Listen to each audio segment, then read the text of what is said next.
সবাইকে আমন্ত্রণ জানাচ্ছি অতিথি স্মৃতি গল্পে। এবং এটা হচ্ছে আমাদের দ্বিতীয় অংশ। প্রথম অংশে আমরা যেখানে শেষ করেছি, দ্বিতীয় অংশটিকে আমরা সেইখান থেকে শুরু করতে যাচ্ছি। যেমন আগের দিন আমরা শেষ করেছিলাম, তাদের চলন দেখে বর্ষা হলো, ভাবলাম যাই আমি একটু ঘুরে আসি ওই জায়গায়। এখন আমরা তারপর থেকে শুরু করছি। সেদিন পথে পথে অনেক বেড়ালাম, অন্ধকার হয়ে এলো, ভেবেছিলাম আমি একাকী। হঠাৎ পেছনে এদিকে একটি কুকুর আমার পেছনে চলছে। ওই দিন ওই বৃদ্ধদের দেখে লেখক অনেক বেশি অনুপ্রাণিত হয়ে লেখকও বেড়াইতে চলে গেলেন এবং অনেকটা পথ তিনি বেড়ায় চলে আসলেন এবং সন্ধ্যা হয়ে গেল। যে তিনি একাকী হেঁটে যাচ্ছিলেন, তখন মনে হলো যে উনি একা, কিন্তু তার পেছনে একটা কুকুর আসতেছিল। বললাম, কিরে যাবি আমার সঙ্গে? মানে লেখক কুকুরকে বলতেছে, কিরে যাবি আমার সঙ্গে? কুকুরকে প্রশ্ন করলো। অন্ধকার পথটা বাড়ি পর্যন্ত পৌঁছে দিতে পারবি? কুকুরকে জিজ্ঞেস করছে যে সামনের যে অন্ধকার পথটুকু, এটা বাড়ি পর্যন্ত পৌঁছে দিতে পারবি? সে দূরে দাঁড়িয়ে লেজ নাড়তে লাগলো। কুকুর তোর কথা বলতে পারে না, সে দূরে দাঁড়িয়ে লেজ নাড়তে লাগলো।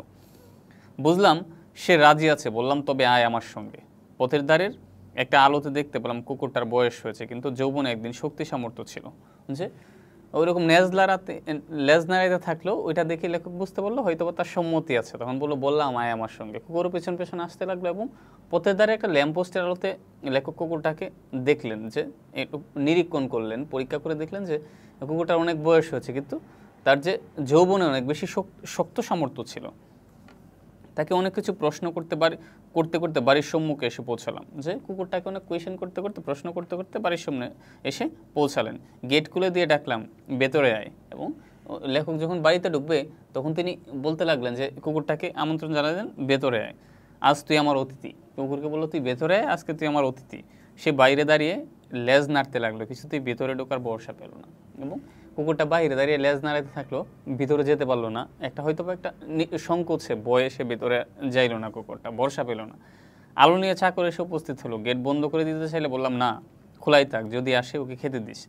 যখন আলো নিয়ে আসলো, চাকর হাতে করে আলো নিয়ে আসলো এবং লেখক ভিতরে প্রবেশ করলো এবং চাকর গেটটা বন্ধ করতে চাইলো।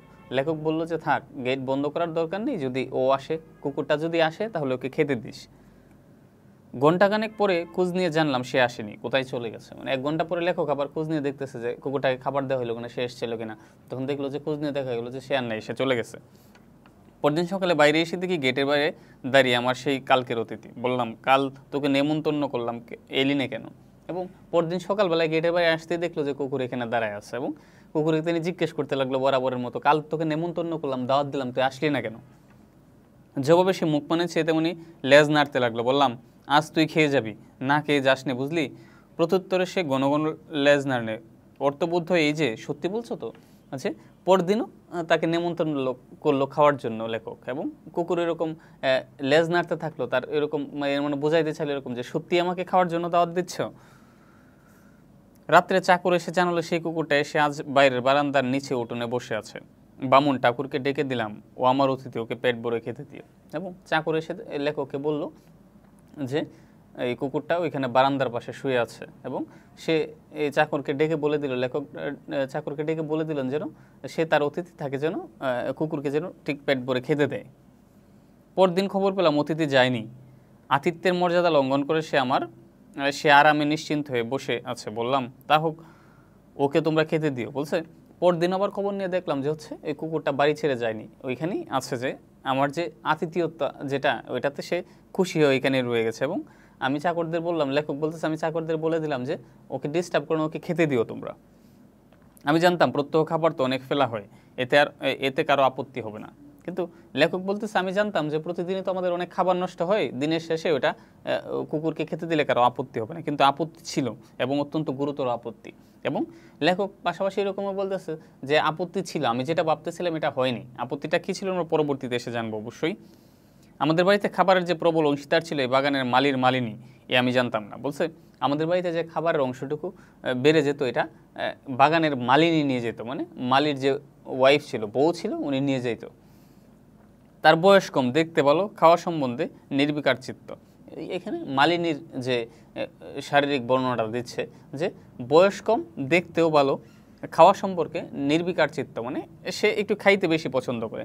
চাকরদের দরদ তার পরেই বেশি, যে চাকরদেরও ওই মালিনীর যে বউ ছিল তার প্রতি তার অনেক বেশি দরদ, এই ব্যাপারটা বোঝানোর চেষ্টা করেছেন লেখক। অতএব আমার অতিথি করে উপবাস, যে মালিনীর প্রতিদিন খাবার নিয়ে যায়, যে খাবারটুকু বেঁচে থাকে অতিথিকে আর খেতে দেওয়া হয় না, মানে এই কুকুরটাকে আর খেতে দেওয়া হয় না। বিকালে পথের ধারে গিয়ে বসি, দেখি অতিথি আগে থেকেই বসে আছে ধুলোই। বেড়াতে বার হলে সে হয় পথের সঙ্গী। জিজ্ঞাসা করি, হে অতিথি, আজ মাংস রান্নাটা কেমন হয়েছিল রে? হাড়গুলো চিবোতে লাগলো কেমন?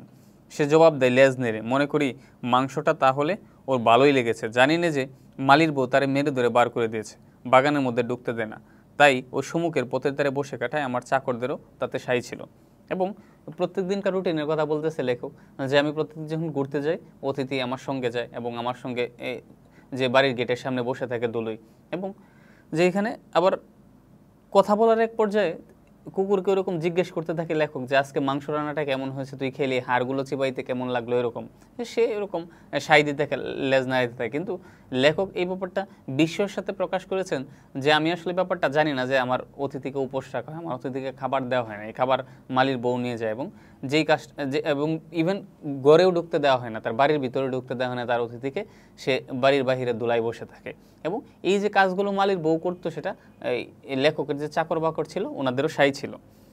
হঠাৎ শরীরটা খারাপ হলো, দিন 2 দিন নিচে নামতে পারলাম না। দুপুরবেলা উপরে করে বিছানায় শুয়ে কবরের কাগজটা যেমাত্র পড়া হয়ে গেছে, জানালার মধ্য দিয়ে বাইরে রৌদ্রতপ্ত নীল আকাশের পানে চেয়ে অন্য মনস্ক হয়ে ভাবছিলাম। সহসা খোলা দৌড় দিয়ে সিঁড়ির উপর ছায়া পড়লো কুকুরের।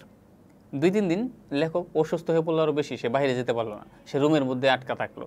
যে ওইখানে দুপুরবেলায় পত্রিকা পড়তেছিল, ওই সময় সিঁড়ির মধ্যে একটা কুকুরের ছায়া পড়লো। মুখ বাড়িয়ে দেখি অতিথি দাঁড়িয়ে লেজ নাড়ছে।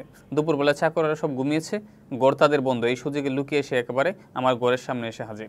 যে দুপুরবেলায় যখন চাকরেরা ঘুমাইতেছে, তখন যখন তাদের বাধা দেওয়ার আর কোনো সুযোগ নাই, এই সুযোগে সে কী করছে, একদম সরাসরি লেখকের উপরের ঘরে চলে আসছে। ভাবলাম 2 দিন দেখতে পাইনি, তাই বুঝি আমাকে দেখতে এসছে। যে কুকুরটা 2 দিন যাবত উনি বাহিরে যায় না, যে কোনো কুকুরের সাথে দেখা হয় না, লেখক ভাবতেছে হয়তো তাকে দেখতে আসছে। ডাকলাম, আয় অতিথি ঘরে আয়। সে এলো না, সেখানে দাঁড়িয়ে লেজ নাড়তে রাখলো। জিজ্ঞাসা করলাম, খাওয়া হয়েছে তো, কি খেলি আজ? এবং কুকুরকে জিজ্ঞেস করতেছে লেখক যে খাওয়া হয়েছে, কি খেলি আজকে? হঠাৎ মনে হলো ওর চোখ দুটো যেন ভিজে, যেন গোপনে আমার কাছে কি একটা নালিশ জানাতে চায়। চাকরকে হাঁক দিলাম, ওদের দৌড় খোলার শব্দে অতিথি ছুটে পড়ালো। এবং এইরকম জিজ্ঞেস করার এক পর্যায়ে লেখক দেখতে পেলেছে এই কুকুরের চোখ দুটো ভিজা, মানে কিছু একটা যেন নালিশ করতে আসছে লেখকের কাছে। তো এইটা দেখেই লেখক চাকরদেরকে যখন ডাক দিল, তখন এই ডাকের শব্দ শুনেই অতিথি দৌড়ে পালালো। জিজ্ঞাসা করলাম, হ্যাঁ রে, কুকুরটাকে আজ খেতে দিয়েছিস? আজ্ঞে না, মালির বউ ওরে তাড়িয়ে দিয়েছে। যে আজ তো অনেক খাবার বেঁচেছে, সেসব হলো কি? মালির বউ চেটে পুটে নিয়ে গেছে। এবং চাকরকে জিজ্ঞেস করলো যে কুকুর কাছকে খেতে দিছিস? বলে, না, মালির বউ যে খাবারটা এক্সট্রা ছিল এটা মালির বউ নিয়ে গেছে। আমার অতিথিকে ডেকে আনা হলো। আবার সে বারান্দায় নিচে উঠোনের ধুলো পরম নিশ্চিতে স্নান করে নিল। মালি বউয়ের বইটা তার গেছে। বেলা যায়, বিকেল হয়ে উপরের বারান্দায় এসে দেখি, বারান্দা থেকে দেখি অতিথি সেই দিকে চেয়ে প্রস্তুত হয়ে দাঁড়িয়ে, বেড়াতে যাবার সময় যে এলো। মানে আবার সেই রুটিন শুরু হয়েছে যে তারা প্রত্যহ লেখক বেড়াইতে যায় এবং অতিথি তার সঙ্গে সঙ্গে যায়, মালির বউ আর তাকে ডিস্টার্ব করে না। শরীর ছাড়লো না, দেওঘর থেকে বিদায় নেবার দিন এসে পড়লো। যে ডাক্তারের পরামর্শের জন্য দেওঘরে এসেছিলেন, কিন্তু শরীর ওনার ভালো হলো না, সুস্থ হলো না। তবু 2 দিন দেরি করলাম নানা ছলে, এখন চলে যেতে হবে। তারপরে বিভিন্ন ছলে এখানে 2 দিন দেরি করলো। মানে কুকুরের সঙ্গটা তার অনেক বেশি ভালো লাগতেছিল। ওর যে কুকুর যে সঙ্গটা দিচ্ছিল, তাকে প্রত্যেকদিন বেড়াইতে যাইতেছিল, তার সঙ্গে এই মজা করতেছিল, উপরে আসতেছিল, যাইতেছিল, এই ব্যাপারগুলো তার কাছে অনেক বেশি ভালো লাগতেছিল লেখকের কাছে। আজ সকাল থেকে জিনিস বাদাবাদি শুরু হলো। দুপুরে ট্রেন, গেটের বাইরে সার গাড়ি এসে দাঁড়ালো। মালপত্র বোঝাই দেওয়া ছিল। অতিথি মহাব্যস্ত, কুলিদের সঙ্গে ক্রমাগত ছোটাছুটি করে খবরদারি করতে লাগলো কোথাও যেন কিছু খোয়া না যায়। তার উৎসাহই সব থেকে বেশি। এবং শেষ পর্যন্ত কলকাতায় যাওয়ার সময় চলে আসলো। এবং অতিথি এরকম যে গেটের বাইরে এসে গাড়িগুলো থামলো, মালগুলো বোঝাই করে গাড়িতে উঠানো হইতেছে, এবং কুলিরা মাল উঠাইতেছে, সাথে সাথে কুকুরও দৌড়াদৌড়ি করতেছে। সেও যেন অনেক ব্যস্ত, যাতে কোনো জিনিস কম না পড়ে, সব কিছু যাতে নিয়ে যেতে পারে, এই ব্যাপারগুলো সে মনে হইতেছিল, দেখভাল করতেছিল। একে একে গাড়িগুলো ছেড়ে দিল, আমার গাড়িটা চলতে শুরু করলো। স্টেশন দূরে নয়, সেখানে পৌঁছে নামতে গিয়ে দেখি অতিথি দাঁড়িয়ে। কিরে, এখানে এসছিস? সে লেজ নেড়ে তার জবাব দিলে, কি জানি তার মনে কি। বললো যে স্টেশন খুব বেশি দূরে নয়। লেখক সহজেই স্টেশনে চলে গেলেন এবং ওইখানে গাড়ি থেকে নেমে দেখে যে ওইখানে কুকুরটা দাঁড়িয়ে আছে, এবং ওইখানে জিজ্ঞেস করতেছে লেখক কুকুরটাকে যে তুই এখানেও চলে এসছিস? লেজ নেড়ে সে জবাব দিল। এবং কুকুরটার মনে যে কী ছিল লেখক আসলে পড়তে পারেনি বা বুঝতে পারেনি। টিকিট কেনা হলো, মালপত্র তোলা হলো, ট্রেন ছাড়তে আর 1 মিনিট দেরি। যে টিকিট কেনা হয়েছে, মালপত্র ট্রেনে তোলা হইলো, কিন্তু ট্রেনটা ছাড়তে আর 1 মিনিট দেরি আছে এখনো। সঙ্গে যারা তুলে দিতে এসেছিল তারা বকশিস পেল, সবাই পেল না কেবল অতিথি। যে সঙ্গে যারা এসেছিল, কুলিরা, গাড়ি চালকরা মালপত্র উঠায় দিল, সবাই বকশিস পেল, পেল না শুধু অতিথি। মানে কুকুরকে তো আর টাকা দেওয়া যায় না, বকশিস দেওয়া যায় না। গরম বাতাসে ধুলো উড়িয়ে সামনেটা আচ্ছন্ন করেছে। যাবার আগে তার মধ্য দিয়ে ঝাপসা দেখতে পেলাম, স্টেশনের ফটকের বাইরে দাঁড়িয়ে একদৃষ্টে চেয়ে আছে অতিথি। মানে যখন ট্রেনটা ছাড়লো তখন ধুলাবালিতে একদম সব কিছু আচ্ছন্ন হয়ে গেল, এবং লেখক দেখতে পেলো এই ধুলাবালির আচ্ছন্নতার ভিতরে কুকুরটা দাঁড়িয়ে আছে। ঠাই দাঁড়িয়ে ওই লেখককে দেখছে বা ট্রেনটা দেখতেছে। ট্রেন ছেড়ে দিলে বাড়ি ফিরে যাবার আগ্রহ মনের মধ্যে কোথাও থেকে খুঁজে পেলাম না। যেমন ট্রেনটা যখন ছেড়ে দিল, কুকুরটা এভাবে দাঁড়িয়ে আছে, এই দৃশ্য দেখার পরে লেখক বলতেছে, বাড়ি যাওয়ার আগ্রহটা আমি হারিয়ে ফেললাম। হয়তো ওর চেয়ে তুচ্ছ জীবার শহরে নেই, কেবল মনে হতে লাগলো অতিথি আজ ফিরে গিয়ে দেখবে বাড়ির লোহার গেট বন্ধ, ঢুকবার জো নেই। পথে দাঁড়িয়ে 2-3 দিন তার খাটবে, হয়তো নিস্তব্ধ মধ্যাহ্নের কোনো ফাঁকে লুকিয়ে উপরে এটা খুঁজে দেখবে আমার ঘরটা। বলছে যে ওর জন্য, কুকুরটার জন্য খুব খারাপ লাগতে লাগলো। শহরে হয়তো ওর থেকে তুচ্ছ জীবন নেয়, কিন্তু ও যখন ওই বাড়িতে যাবে, আজকে গেটের দরজা বন্ধ থাকবে, সে আর ভিতরে যাইতে পারবে না। হয়তো বা কোনো এক দুপুরে যখন মালিরা বা চাকররা ঘুমাবে, তখন উপরে যে আমার ঘরটা দেখে আসবে। ওইসব চিন্তা করতে করতে লেখকের অনেক বেশি খারাপ লাগতেছিল। ওইভাবেই লেখক ওনার অতিথির স্মৃতি গল্পটা শেষ করেন। এখন এই যে অতিথির স্মৃতি গল্পটা, ওইটা শরৎচন্দ্র চট্টোপাধ্যায়ের দেওঘরের স্মৃতি নামে একটা গল্প ছিল। এই গল্পটাকে আংশিক পরিবর্তন করে অতিথির স্মৃতি রূপান্তর করা হয়েছে। অতিথির স্মৃতি গল্পটার মধ্যে শরৎচন্দ্র চট্টোপাধ্যায় একজন অসুস্থ মানুষ হিসেবে দেওঘরে যান, এবং এখানে একটা প্রাণীর সঙ্গে, মানে একটা কুকুরের সঙ্গে তার দেখা হয়, এবং একটা কিছুদিনের মধ্যে একটা মমত্ববোধের সম্পর্ক গড়ে ওঠে। লেখক দেখিয়েছেন মানুষে মানুষে যেমন স্নেহ সম্প্রীতির সম্পর্ক হইতে পারে, কুকুর এবং মানুষের মধ্যে বা প্রাণী এবং মানুষের মধ্যেও এই ধরনের সম্পর্ক হইতে পারে।